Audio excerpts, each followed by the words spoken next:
Nyasar betul-betul kenapa saya ikut bikin begini. Nah, karena itu saya harapkan mungkin Bapak Pendeta, Mama Pendeta tidak suka dengan gubernur Pomang ini. Karena itu banyak pendeta yang kalau berdoa susana ada itu gubernur. Dong berdoa melestari itu pendeta itu berdoa syafaat, mulai dari presiden, menteri, langsung bupati dan wali kota. Saya gubernur dan suang kebuat. Saya selalu bilang begini, mungkin pendeta lupa struktur ketatanegaraan. Atau kalau dia tidak lupa dan dia marah, dia lupa bahwa kerajaan yang sedang dibangun atas hukum yang mengikat dia, hukum kasih. Bahkan Tuhan yang mengajarkan dia, kasihlah musuhmu. Bukan cuma kasih teman, musuh pun harus kasih. Bagaimana kita bisa hebat luar biasa di NTT ini kalau kerja kita cuma begitu. Saya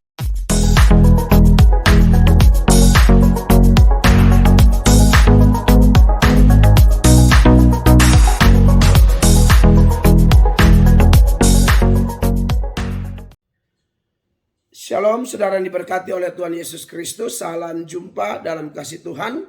Bersama saya Pendeta Mel Atok. Saya mengucap syukur Tuhan beri kesempatan bagi saya sekali lagi untuk bisa berbagi video kepada saudara sekalian. Saudara-saudara yang diberkati oleh Tuhan Yesus Kristus. Hari Minggu kemarin saya menyoroti satu topik dalam khotbah saya di gereja Tuhan yang saya pimpin, yaitu saya bicara tentang gereja yang memberitakan Injil. Dan ketika saya bicara tentang gereja yang memberitakan Injil, saudara-saudara, saya mengingatkan jemaat untuk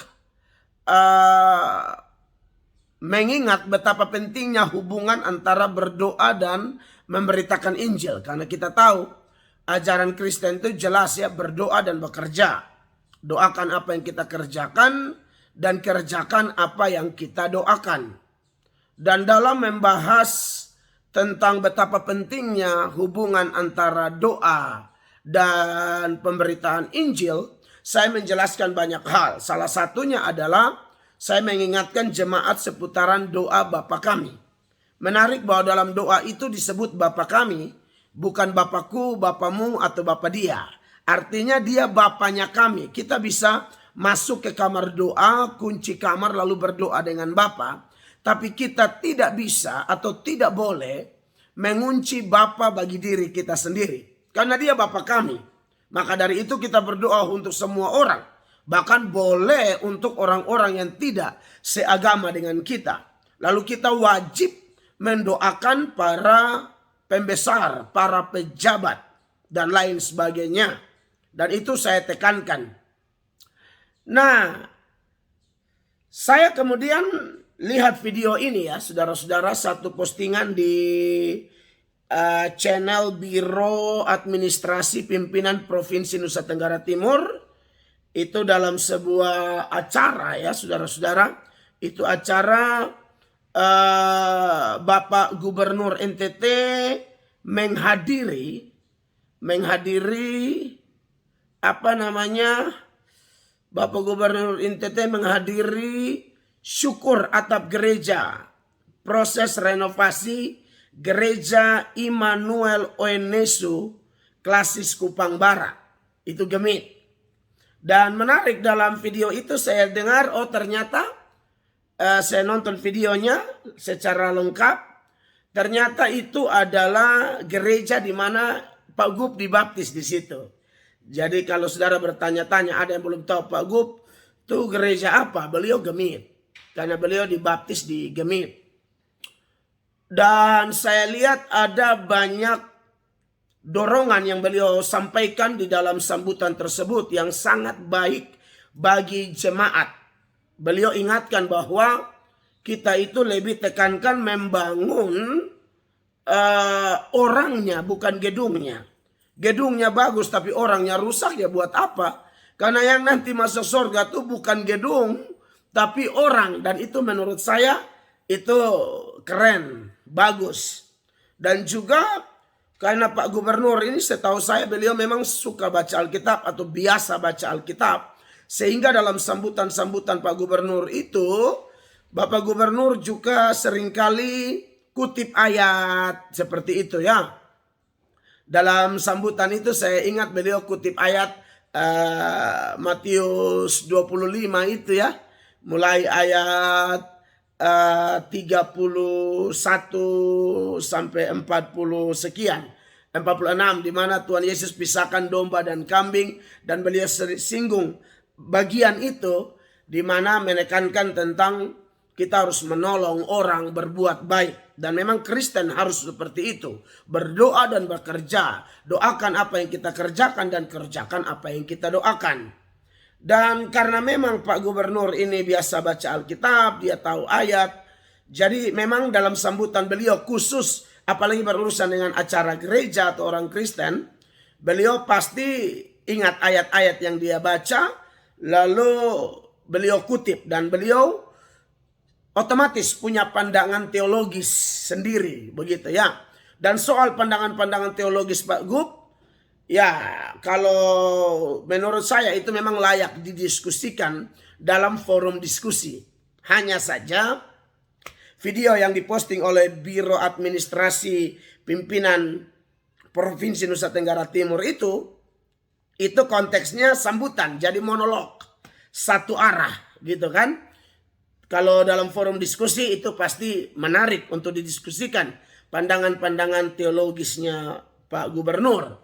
Tapi yang saya mau soroti bukan hal itu ya. Yang saya soroti adalah video di depan tadi. Bagaimana Bapak Gubernur ya semacam curahan hati lah. Saya sudah lihat video seperti ini itu 2 kali. Satu kali saya dikirimi oleh teman. Saya lihat mirip ya, bahwa Pak Gub bilang banyak pendeta tidak mau doakan gubernur. Mereka doakan presiden, menteri langsung lompat. Bupati, wali kota, gubernur mereka buang. Jadi saya juga bingung kalau ada pendeta seperti itu tuh gara-gara apa? Kalau memang ada ya, apakah itu Pak Gub dengar langsung atau ada orang dengar lalu kasih tahu Pak Gub dan lain sebagainya, atau apa saya tidak tahu. Tapi pada dasarnya bikin video ini karena memang Pak Gub bilang sekarang banyak pendeta berdoa syafaat buang gubernur. Mereka hanya ingat presiden, menteri, bupati, wali kota.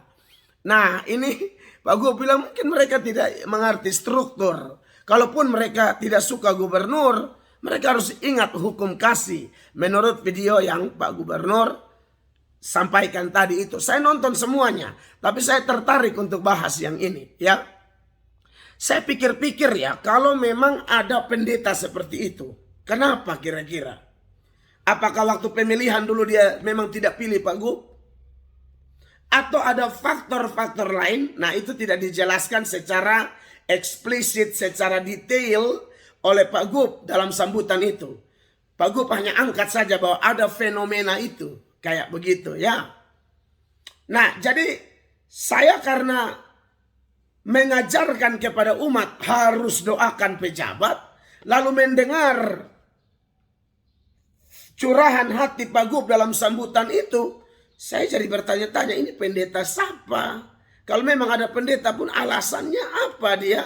Kok tidak doakan gubernur bisa lompat begitu? Ya, gubernur, presiden, menteri, tak bupati, wali kota dan seterusnya. Pak Gub dibuang. Nah, ini menurut saya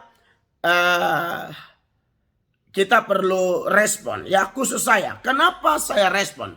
Ada beberapa pertanyaan seputaran respon saya ini atau tanggapan saya ini. Yang pertama, saya meresponinya kalau ditanya mengapa, apa alasannya? Karena saya orang NTT. Yang kedua, saya pendeta.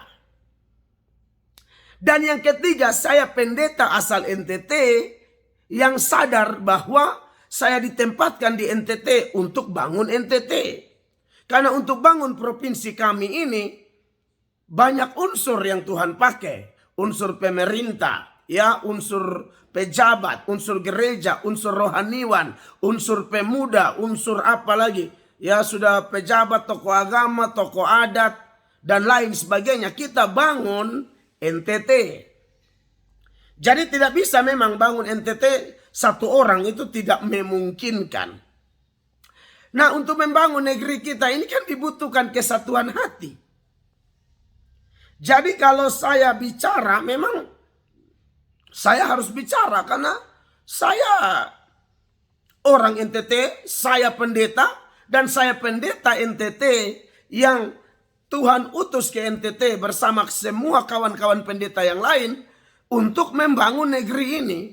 Melalui khotbah kami, pengajaran kami, doa-doa kami, tugas-tugas kami sebagai rohaniwan, kami rindu membangun rohani dari jemaat, iman dari jemaat. Karena kalau fisik semua bagus pun rohani hancur ya, hancur juga. Maka dari itu saya pikir semua kita akan sepakat bahwa kita memang harus saling kerjasama. Jadi kalau saya lihat yang Pak Gub bilang, kalau ada pendeta, andai kata dia benci Pak Gub, ya bagaimana kita mau bangun NTT, begitu. Ya, apapun alasannya. Begitu ya. Lalu yang kedua, pertanyaan yang berikut seputaran respon atau tanggapan saya ini adalah, siapa yang saya bela saat saya melakukan respon ini? Apakah saya bela pendeta? Bukan. Apakah saya bela Pak Gubernur? Bukan. Lalu siapa yang saya bela? Yang saya bela adalah firman. Yang saya bela adalah ajaran Kristus seputaran fungsi dari pejabat maupun tokoh agama. Itu apa kata Alkitab? Bagaimana relasi mereka, bagaimana peran mereka, bagaimana fungsi mereka. Itu yang saya bela.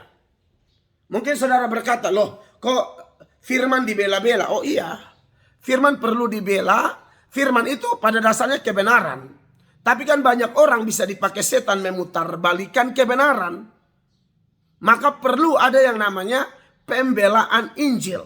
Ya, kita harus berapologia.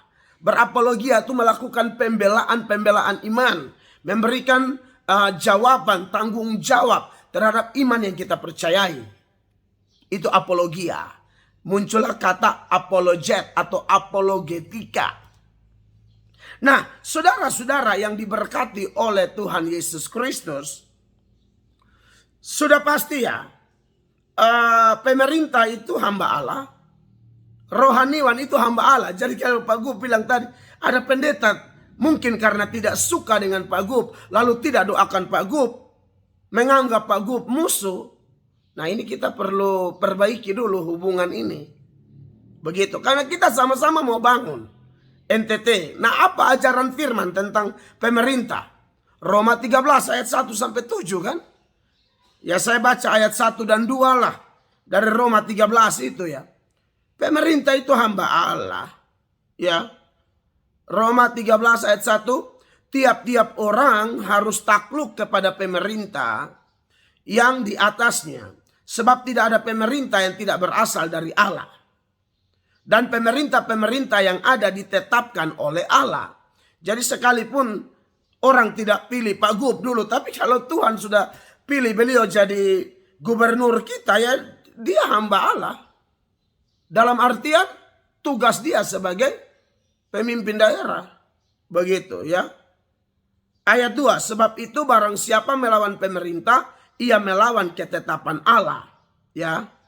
Dan siapa yang melakukannya akan mendatangkan hukuman atas dirinya. Nah ayat 2 ini memang maksudnya begini.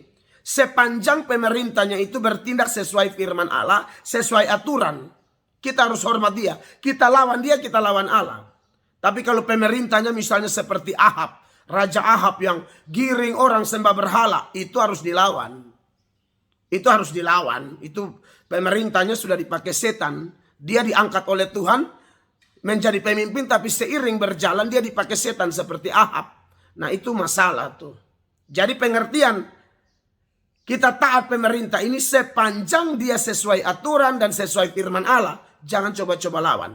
Kalau lawan sebenarnya bukan lawan dia, tapi lawan Tuhan. Ya. Nah, bahkan kita harus ingat bahwa pejabat ini juga manusia. Mereka bisa salah. Mereka manusia biasa yang bisa salah, bisa ditipu oleh setan.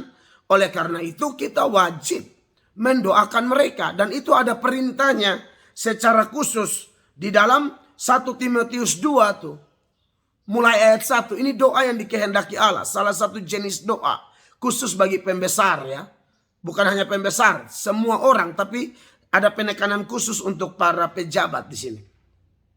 1 Timotius 2 mulai ayat 1. Pertama-tama aku menasihatkan, naikkanlah permohonan, doa syafaat dan ucapan syukur untuk semua orang. Tidak pandang bulu, makanya doa Bapa kami saya singgung tadi. Kita doa untuk semua orang, bukan hanya untuk orang Kristen. Doakan juga orang Islam. Doakan juga orang Hindu. Doakan juga orang Buddha dan lain sebagainya. Orang Konghucu. Kita doakan. Ya, biar Tuhan beracara. Kan Tuhan maha kuasa toh. Tuhan bisa menguasai hati orang. Sangat mudah bagi Allah. Lalu secara khusus di ayat 2 dikatakan. Untuk raja-raja dan untuk semua pembesar. Agar kita hidup. Agar kita dapat hidup tenang dan tentram. Dalam segala kesalehan dan kehormatan. Jadi kita berdoa saudara-saudara. Supaya kita berdoa supaya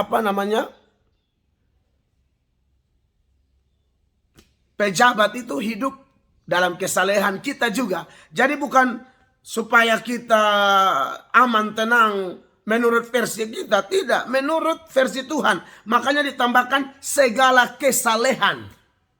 Jadi kita berdoa buat pejabat supaya mereka dipimpin Tuhan. Supaya mereka betul-betul hidup jadi saksi, jadi teladan. Baik dalam perkataan, pekerjaan maupun perbuatan, perilaku hidup mereka. Itu harus jadi teladan. Sehingga mendatangkan ya ketenangan, kesalehan, kehormatan bagi negeri yang mereka pimpin. Ayat 4. Itulah yang baik dan yang berkenan kepada Allah juru selamat kita. Jadi menurut saya kalau ada pendeta tidak suka pejabat, lalu dia tidak mau mendoakan pejabat, wah menurut saya ini sudah melanggar firman. Firman suruh kita doa. Kalaupun pejabatnya kurang, justru di situ kita semakin mendoakan oknum pejabat tersebut supaya Tuhan tolong dia. Begitu. Yang berikut menyangkut hamba Tuhan juga ya. Ini juga masukan tentu buat para pejabat supaya kita lihat bahwa pejabat hamba Tuhan tapi pendeta juga hamba Tuhan. Bahkan untuk hamba-hamba Tuhan apalagi yang berkhotbah, Alkitab suruh hormat dia 2 kali lipat.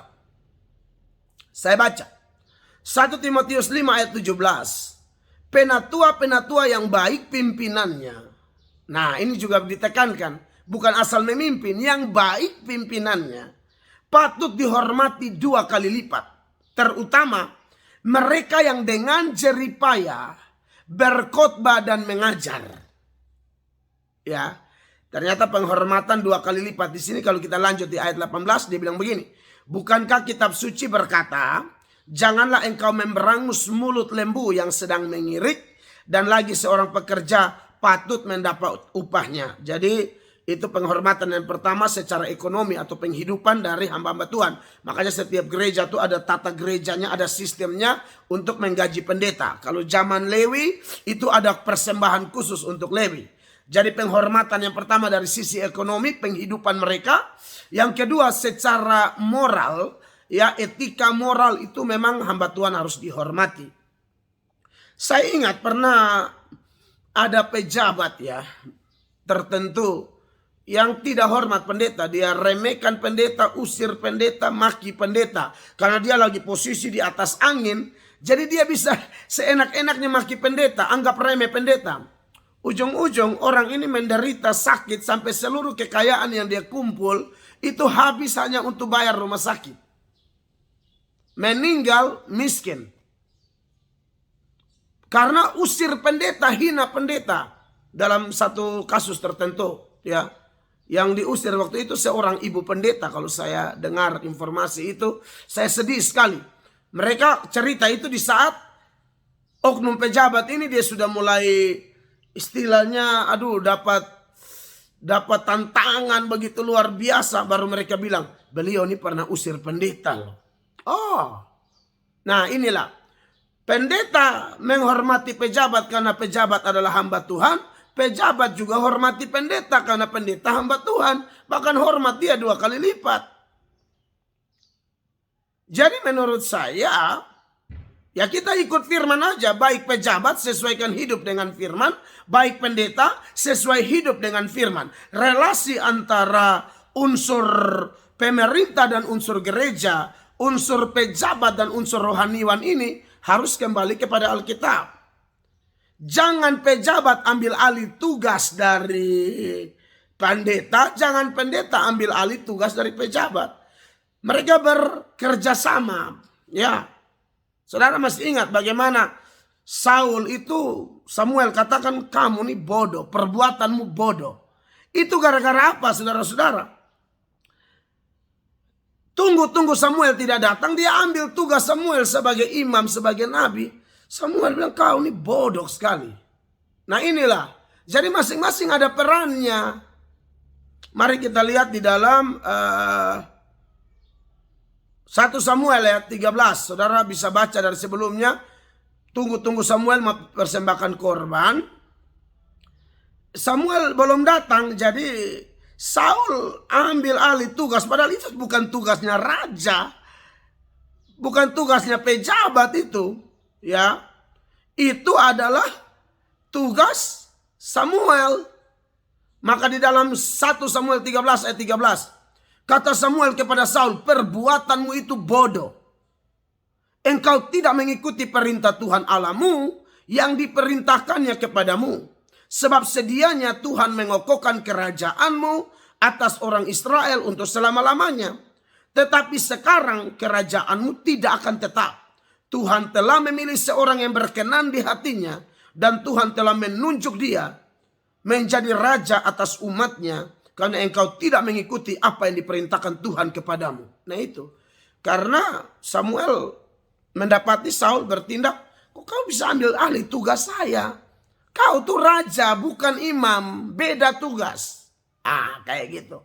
Jadi menurut saya yang saya bela firman. Ya. Jadi mari kita selaraskan dengan firman. Pendeta tidak boleh benci pejabat, harus doakan pejabat. Pejabat juga harus hormati hamba Tuhan. Karena kita tidak bisa berpisah, kita harus bersatu membangun negeri kita. Yang di Indonesia sudah dikenal negeri miskin ini. Lalu kitanya tidak kompak lagi, mau jadi apa? Ya. Jadi mari selaraskan hidup dengan firman. Lalu mari kita bekerja, kita bantu orang miskin, bantu jemaat miskin. Ya, saya lihat banyak gereja tuh yang sudah bantu orang miskin banyak. Dan itu keren. Gereja Tuhan di tempat kami melakukannya. Ya, kami harus bantu orang, jangan hanya khotbah dan doa saja. Begitu. Dan saya harap memang karena video ini diposting di media sosial. Dan menurut saya harus meresponinya karena alasan-alasan tadi. Ya, kiranya respon saya bermanfaat. Mari kita dukung pemerintah yang ada dalam doa. Pemerintah juga dukung pendeta-pendeta. Kita saling mengingatkan, saling menguatkan bersama-sama. Soal pilihan politik mungkin beda. Ya, saudara pilih yang lain, ya sudahlah itu biasa saja, itu biasa. Jangan karena tidak pilih orang itu lalu saudara tidak doa buat beliau. Itu tidak boleh tuh. Ya. Tuhan kita tidak pilih, tapi kalau Tuhan pilih mau apa? Jadi kita harus saling mendoakan satu dengan yang lain. Oke, hanya itu yang bisa saya sampaikan. Sekali lagi, saya melakukan ini karena saya orang NTT, saya pendeta. Dan saya pendeta asal NTT yang juga harus bangun NTT. Lalu yang berikut ialah saya bukan bela pendeta atau bela gubernur. Tapi saya bela firman. Harus sesuai firman. Dalam relasi-relasi kita, fungsi dan peran kita. Hanya itu yang bisa saya sampaikan. Kalau saudara rasa baik buat khusus orang NTT, silakan share. Biar menjadi berkat. Dan ke depan gereja dan pemerintah kompak. Untuk kemuliaan nama Tuhan. Dan bagi NTT yang lebih maju lagi. Haleluya. Shalom.